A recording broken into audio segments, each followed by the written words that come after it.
Olá, sejam todos muito bem-vindos à disciplina Fundamentos Teóricos da Arte na Educação, do Prof. Artes.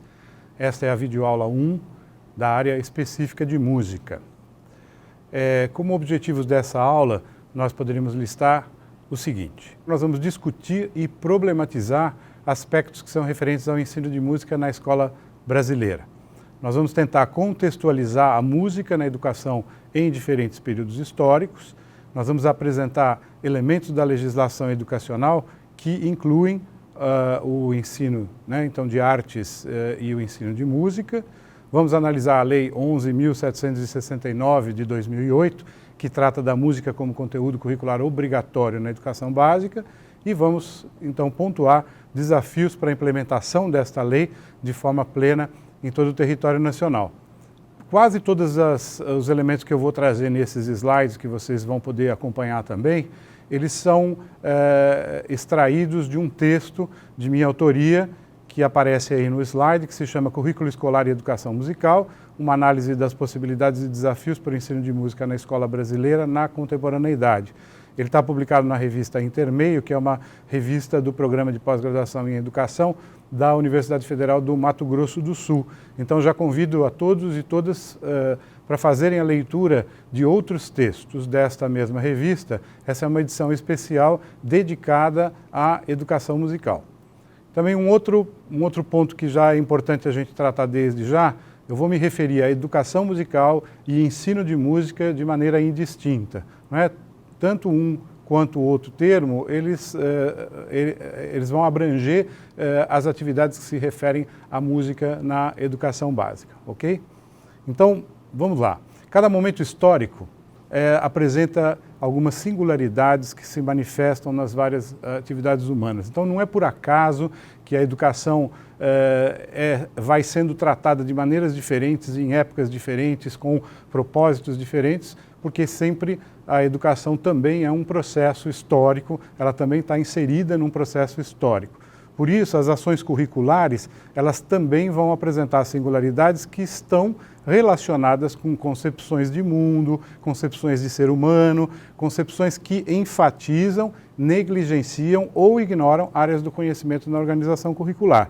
Então, não é à toa que nós ainda hoje presenciamos uma certa hierarquização no currículo, e as artes nem sempre ocupam um lugar de destaque, ou o lugar que nós que estudamos a arte, nós que participamos desse processo de educação em artes, nem sempre estamos tão satisfeitos com esse lugar onde a arte ou as artes estão colocadas dentro do currículo, e gostaríamos que isso fosse diferente, não é? E é isso que nós vamos tentar enxergar um pouquinho a partir de diferentes períodos históricos a partir de agora. Então, essa relevância no currículo, ela vai poder ser tratada ou verificada de maneiras diferentes ao longo da história. Então, o que a gente muitas vezes nota é uma descontinuidade de ações. Às vezes isso aconteceu, às vezes isso não aconteceu. Nós temos em vários contextos educacionais a ausência das artes nos currículos, pelas mais diferentes razões que todos vocês certamente conhecem, não é? Às vezes não tem o professor, às vezes tem um professor que não é habilitado trabalhando, às vezes tem o professor habilitado. Então, essa diferença de ações com relação às artes no currículo, ela também vai estar diretamente relacionada ao momento histórico, ao contexto educacional onde estamos estudando, né? A ausência de profissionais especializados, então, nas diferentes linguagens artísticas também vai contribuir para essa ideia da relevância. Então, uma escola poderia considerar relevante o ensino desta ou daquela linguagem artística, mas ela não dispõe de todos os professores para fazer isso de forma consistente. Uma carga horária reduzida em muitos sistemas educacionais, as artes ocupam lá um pedacinho muito pequeno da semana e em alguns anos do currículo escolar, né, o que também é um elemento que contribui para essa noção de relevância ou não de uma determinada área dentro do currículo escolar. A inadequação dos espaços físicos também tem que ser aqui lembrada. Nós gostaríamos de ter as escolas muito mais equipadas em muitos sentidos para que todos nós que lidamos com as artes pudéssemos trabalhar de forma mais adequada. Mas evidentemente nós estamos falando de um sistema educacional, nós também temos que considerar que essa escola não tem o espaço adequado para outras áreas do currículo. Então essa é também uma questão que precisa ser problematizada e pensada na educação como um todo. Quando nós falamos do ensino de artes, quando nós falamos do ensino de música, nós não estamos isolados no mundo escolar, né? Nós fazemos parte de um grande contexto e que tem todos os seus desafios e nós estamos inseridos neles obrigatoriamente. E uma questão relacionada também à relevância estaria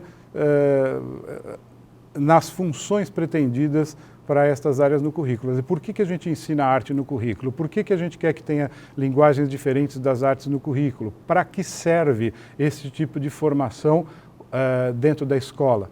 Então, todas essas questões e tantas outras, né, que eu coloco ali as reticências no slide, para a gente continuar pensando o que promoveria a relevância de uma determinada área no currículo, né, são questões que nós temos que problematizar o tempo todo na nossa ação pedagógica. Vamos lá, então, para um apanhado histórico. A ideia é fazer uma linha do tempo onde a gente consiga enxergar como é que a música esteve inserida ao longo do tempo, começando ali no século XIX e chegando até os dias atuais.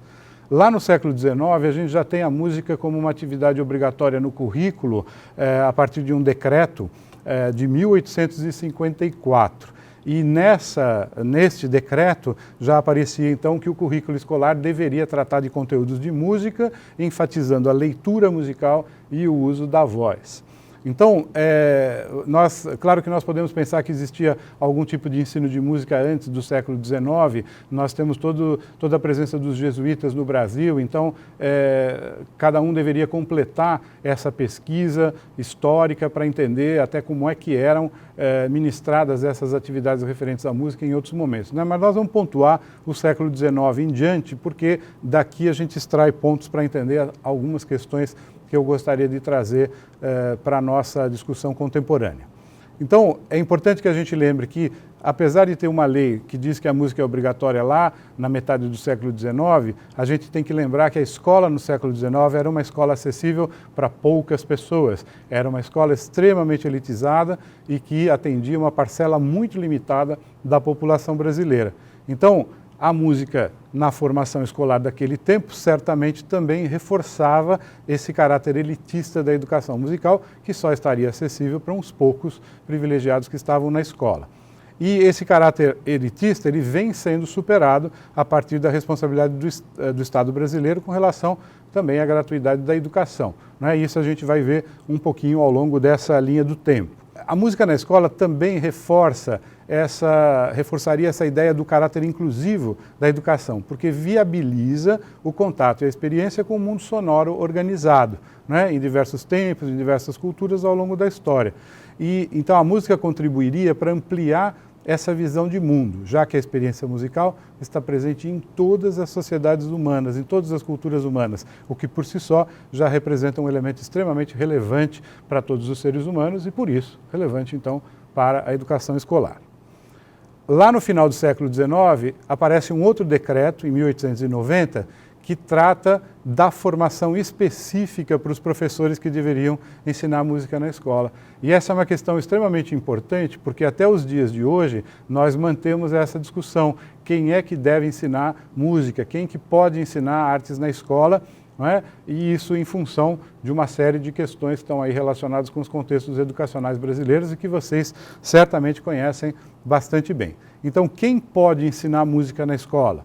Este problema já estava sendo levantado em 1890, porque, apesar de existir uma legislação que diz que a música tem que estar na escola, não é? Quem é que pode ministrar esse conteúdo? Então, aqui eu trago dois pontinhos para a gente pensar no quem pode ensinar. Então, realizar experiências musicais como cantar em um coral, tocar um instrumento musical, participar de uma banda, de uma orquestra, de um grupo de rock, por exemplo, não significa automaticamente estar preparado para ser professor de música. Porque nós temos que sempre levar em conta as questões pedagógicas envolvidas nos processos de aprendizagem e de ensino. Portanto, não bastaria ter algum tipo de experiência musical, mesmo que ela seja muito significativa e muito consistente, quer dizer, essa experiência em si mesma não é necessariamente o único atributo daquele que deseja ser, daquele que pretende ser professor de uma determinada atividade musical. Então, a formação específica para o professor de música, até hoje, ela é uma questão tratada por muitos estudiosos da nossa área, da área das artes, da área da educação musical. Nós temos aí um trabalho que depois eu vou disponibilizar para vocês também nas referências bibliográficas dessa disciplina, que é essa pesquisa que foi realizada por um grupo de pesquisa lá da UDESC, que culminou aí nessa publicação, a formação do professor de música no Brasil, e que traz alguns dados bastante importantes para a gente refletir na contemporaneidade.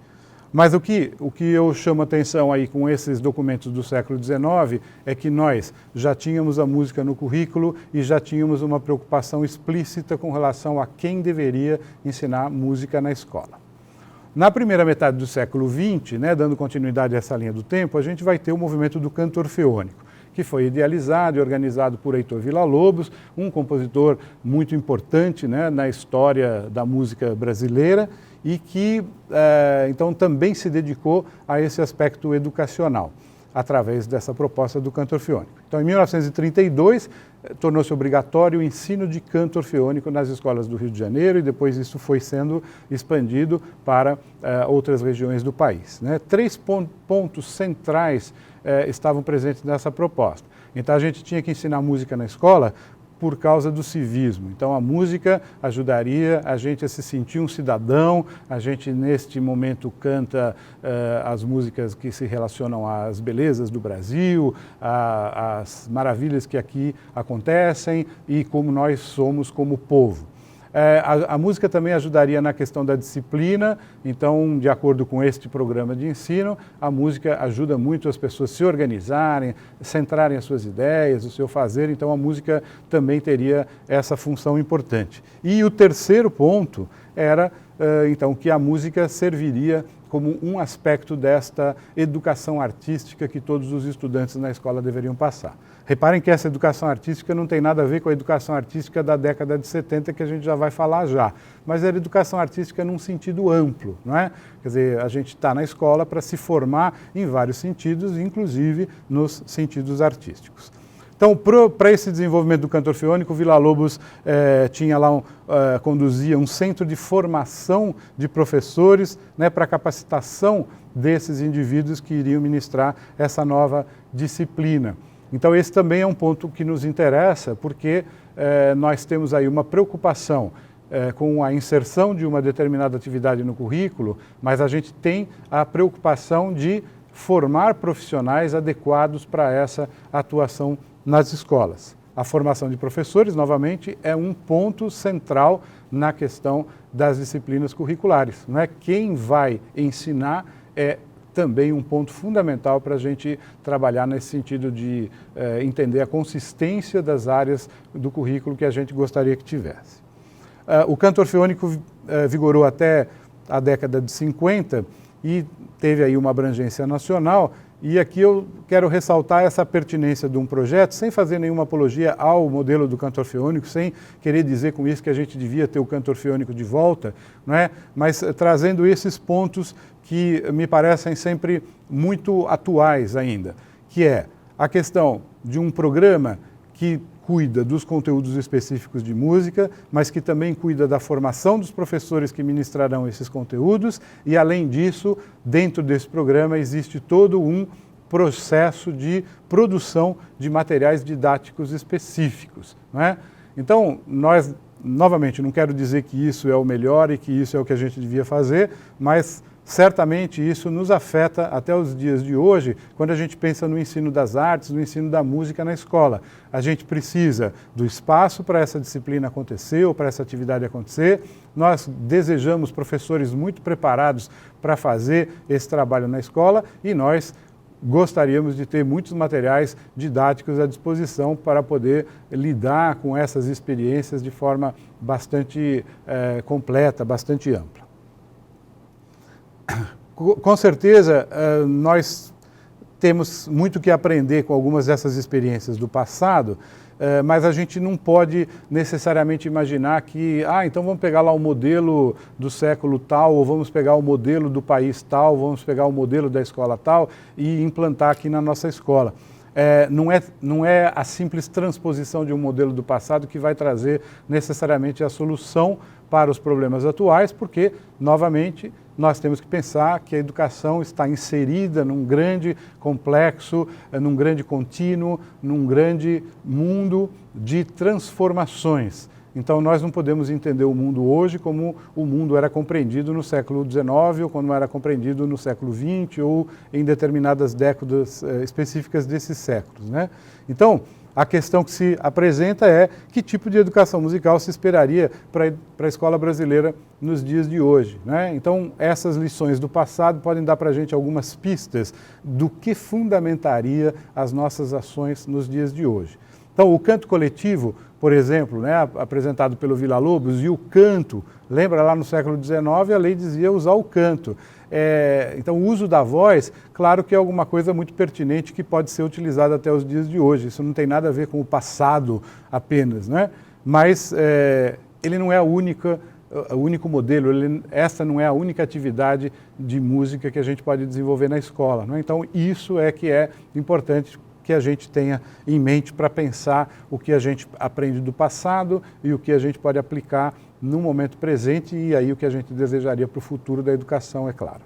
Bom, chegamos na década de 70, de 1970, e a Lei 5692, que é muito conhecida de todos nós, certamente, que é a lei que criou a educação artística. Então, naquela época, a educação artística foi estabelecida como as artes cênicas, as artes plásticas, o desenho e a música. E nós precisávamos, naquele momento, evidentemente, da formação do professor para atuar nesta atividade curricular chamada educação artística. Então, esse processo, ele aconteceu rapidamente, para que tivessem professores rapidamente, através de uma licenciatura curta, que tinha lá a duração de 2 anos e que era uma formação aligerada. Quer dizer, nós precisávamos de professores rapidamente para estarem nas escolas, porque a lei estabeleceu que tinha que ter educação artística por lá. Então, nessas licenciaturas curtas, se formava um profissional para lidar com aquelas 4 áreas, as cênicas, as plásticas, o desenho e a música, né? E a gente já pode imaginar aqui como que a gente, em 2 anos de estudo, pode estar preparado para atuar dentro dessas 4 áreas, né? Já seria assim uma ousadia muito grande a gente imaginar que em 2 anos todo mundo já estaria preparado, muito bem preparado para lidar com essas 4 áreas. Mas esse foi um modelo utilizado para que rapidamente profissionais pudessem atuar na escola, né, então ensinando a educação artística nesse formato que foi, né, conhecido como formato polivalente. Você tinha um professor que tinha que ser responsável por todas as atividades artísticas da escola, né, com essas denominações aí, cênicas, plásticas, desenho e música.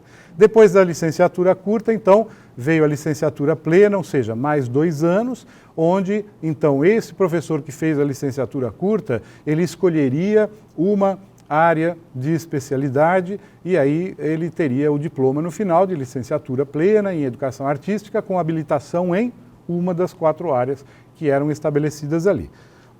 No entanto, mesmo com essa formação plena, a noção da polivalência e a expectativa de ter um professor cuidando de tudo, ela permaneceu no currículo, mesmo quando esse professor ganhou uma especialidade e mesmo depois que se passou esse processo de necessidade urgente de ter os professores na escola. Aos poucos as escolas começaram a ter esses professores, mas mesmo aqueles que já tinham a sua especialização permaneceram como professores polivalentes nas escolas. Então, aí vem uma grande pergunta, né? O professor pode lidar com todas as áreas artísticas na escola? Será que esse tipo de formação de 2 anos, né, com a experiência em cada linguagem artística, além de todas as questões pedagógicas referentes ao ensino das artes na escola, quer dizer, daria tempo em 2 anos de fazer isso? Então, já ficou muito claro desde o início, e isso vem sendo muito discutido na literatura, né, sobre a ineficiência dessa proposta. o tempo e a abrangência da formação para a educação artística não eram adequados para esse projeto de ensino que se pretendeu implantar lá na década de 70. Então, a prática da polivalência estabelecida lá, certamente, e a presença dela até os dias de hoje nas escolas, ela tem uma relação direta com a pressão dos administradores escolares que preferem, claro, um professor que vai custar menos do que 4 professores. Além disso, existe todo um hábito em muitos sistemas educacionais de que o ensino de arte é daquele jeito mesmo, era da educação artística, agora é de arte aqui, ele tem um lugarzinho pequeno lá no currículo, a gente não vai mexer com isso. Então, essa tradição de se fazer alguma coisa associada à questão econômica, à contratação de professores, também associada ao projeto político-pedagógico da escola, como é que você vai administrar diferentes linguagens, se tem um professor só, vai ter que ter mais professores, vai diminuir a carga horária de alguém. Então, já que isso dá muito trabalho, vamos deixando como está. E é por isso que ainda hoje a gente encontra muitos sistemas educacionais no Brasil que mantêm a prática polivalente, né, com um professor ensinando todas as linguagens. Bom, as críticas à polivalência estão presentes na literatura. A Ana May Barbosa, por exemplo, fala isso, né, que a polivalência é uma versão reduzida e incorreta do princípio da interdisciplinaridade. Então tem gente que quer dizer assim, mas é importante que os alunos tenham essa formação nas diferentes linguagens artísticas, é importante integrar os trabalhos, evidentemente que é importante, a interdisciplinaridade é super importante na escola, no mundo de hoje, né, como parte desse projeto de educação integral, mas isso não quer dizer que uma única pessoa tem que ser responsável pela formação integral dos estudantes. É para isso que uma escola tem muitos especialistas, é para isso que uma escola deveria trabalhar como um grande time, né, como um grande grupo que trabalha junto para sempre oferecer uma educação com muita qualidade. Então, a interdisciplinaridade é muito bem-vinda, mas a adoção dela depende de muitos cuidados para a gente não cair nesse equívoco de que, então, uma pessoa só deveria estar sendo responsável por tudo. A Marisa Fonterrada, que é uma professora paulista, vai falar dessa falta de preparação dos professores da educação artística, com relação também às expectativas educacionais da época. Também na literatura da disciplina vai estar um livro da professora Fonterrada, que vale a pena a gente conhecer, que ela traz muitas discussões sobre essa questão de como era esse ensino nesse momento, quais eram as expectativas e por que, então, que nem a polivalência dava conta dessa expectativa. E o Regis Duprat, que é um estudioso da área de música, ele vai lamentar, né, que a educação artística produziu, ele chama de efeitos devastadores que perduram até os dias atuais. Ele escreveu isso há quase 10 anos atrás, né, mas de qualquer maneira isso continua sendo uma questão. Então a gente pode problematizar um pouquinho esses efeitos devastadores, porque os efeitos das legislações educacionais, eles também se produzem a partir da nossa ação, não é? Como agentes também nas nossas escolas, nos nossos sistemas educacionais. Então, se a gente quer mudanças, a gente também vai ter que protagonizar um pouco dessas mudanças e não aguardar sempre que alguém faça por nós aquilo que a gente deseja que seja feito. Acho que isso também é um reflexo da nossa própria atitude política no Brasil, em todos os sentidos, não só com a política educacional, né? Nós estamos muitas vezes, ou a grande parte do tempo, como espectadores do que está acontecendo, mas participamos pouco dos movimentos de transformação. Isso nós vamos trabalhar um pouquinho depois na videoaula 2, para falar um pouquinho dessa participação nesses processos.